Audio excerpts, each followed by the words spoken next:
Assalamualaikum warahmatullahi wabarakatuh. Salam sejahtera untuk kita semua. Shalom. Perkenalkan, nama saya Stella Riamazala dengan NIM 2024-34063. Saya dari kelas B.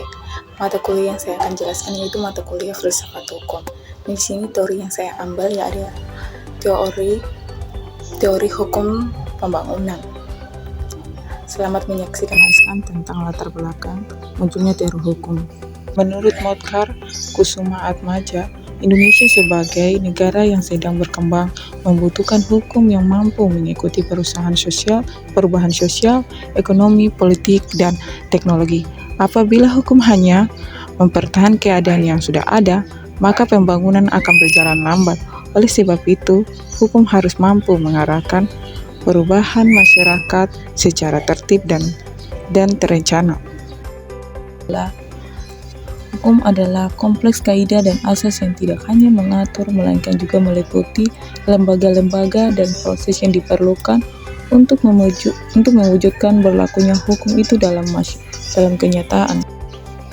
Hukum sebagai sarana pembangunan. Pokok utama teori ini adalah bahwa hukum merupakan sarana pembaruan masyarakat.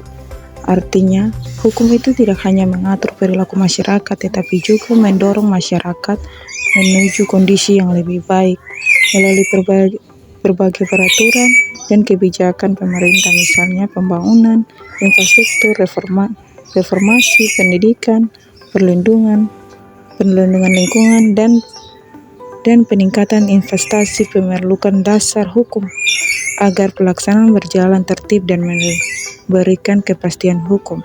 Pengaruh pemikiran Rothbard.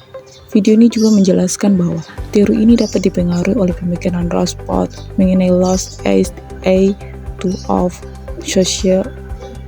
Namun Motkar Kusuma Atmaja tidak hanya menyelesaikan secara langsung, ia menyelesaikan konsep tersebut dengan kondisi masyarakat Indonesia. Dia berlandaskan nilai-nilai Pancasila sehingga lebih tepat disebut hukum sebagai sarana pembaruan masyarakat.